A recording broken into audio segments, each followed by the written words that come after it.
श्री सच्चिदानंद, जय श्री कृष्ण, जय श्री राम। सभी प्रेमी भक्तों का गुरु मैं यूट्यूब पर मैं हार्दिक अभिनंदन करती हूँ, स्वागत करती हूँ। सत्संग के ये मेरे वीडियोज़ आप लोगों को कैसे लग रहे हैं, कृपया मुझे कमेंट करके ज़रूर बताएं और मेरे चैनल को सब्सक्राइब करें। समय धीरे धीरे कैसे चल रहा है ये किसी को भी नहीं मालूम है। जैसे मिट्टी में मुट्ठी में बंधी हुई रेत धीरे धीरे समाप्त हो जाती है, ऐसे ही इस जगत का नियम है। क्या कभी हम लोगों ने ये सोचने का प्रयास किया है कि प्रणव की क्रिया जो हो रही है वह केवल मनुष्य में ही नहीं सब में हो रही है, लेकिन इसे समझने के लिए, जानने के लिए तत्व से केवल प्राणी ही जान सकता है। भवसागर पार करने के लिए सभी जीवों की उत्पत्ति हुई है, जिसको हम 84 लाख योनियाँ कहते हैं। उस योनि से पार उतरने के लिए परमपिता परमात्मा ने हम सबको मानव शरीर दिया है। इस शरीर में ही रहकर उस प्रणव की क्रिया को जान सकते हैं, समझ सकते हैं और अभ्यास कर सकते हैं, जिससे संसार रूपी आवागमन के चक्कर से मुक्त हो सकते हैं। इस क्रिया के भेद को समय के सद्गुरु महाराज जी ही बताते हैं। जैसे हम किसी अध्यापक के पास जाते हैं तो वह सिर्फ एक विषय का अध्यापक होता है, चाहे वह हिंदी, अंग्रेजी, गणित या अन्य किसी विषय का हो। जब हम कोई उपाधि प्राप्त कर लेते हैं तो हमें नौकरी करते हैं, परिवार का पालन पोषण करते हैं, परंतु क्या हमने इस मानव जीवन से पार उतरने के लिए कभी सोचा है, जानने का प्रयास किया? नहीं। तो आइए, भौतिक संसाधनों के बारे में तो सोच लिया, अब आत्मा के उत्थान के लिए भी सोचना है।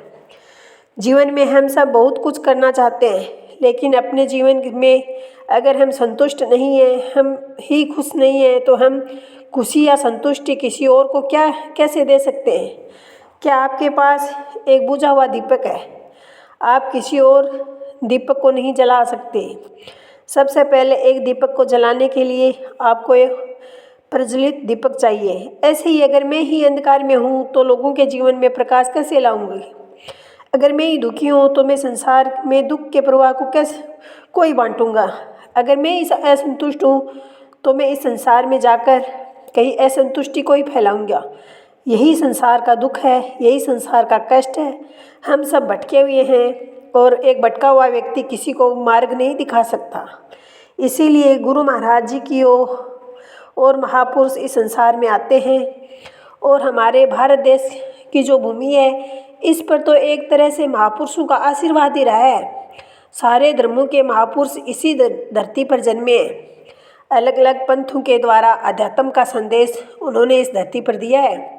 हम लोग बड़े अभाग्य होंगे कि यदि हम अपनी इस धरती के महापुरुषों को नहीं समझ सके। मेरे कहने का अभिप्राय है कि आज जो मन का भय है वह तभी दूर होगा जब मन से हम उस प्रणव शब्द ब्रह्मा के भेद को जानेंगे और जानकर ध्यान व भजन सुमिरन करेंगे। मानव जीवन का महत्व तभी समझ में आएगा जब उस प्रणव की क्रिया को समझेंगे। प्रणव की क्रिया तभी समझ में आएगी जब हमारे अंदर समता दृष्टि होगी।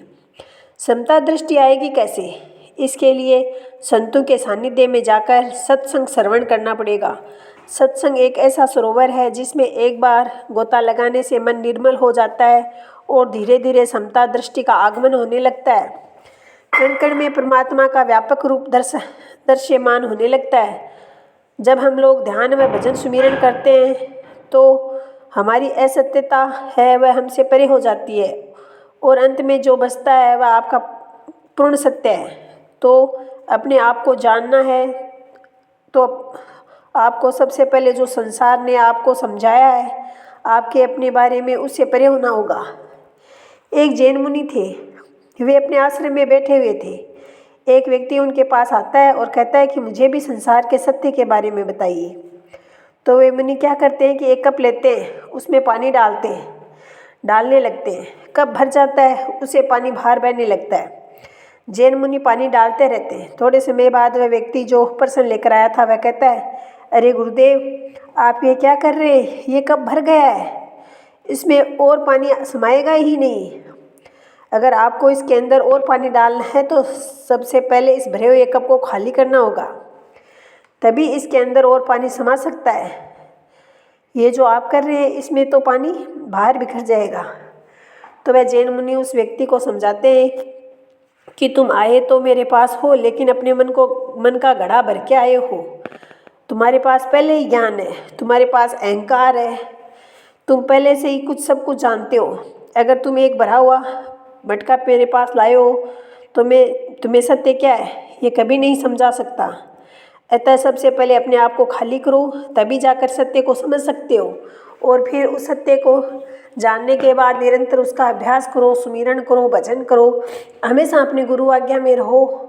तभी तुम अपने जीवन को सफल बना सकते हो, अपने परिवार को, समाज को और इस देश को बहुत आगे तक ले जा सकते हो।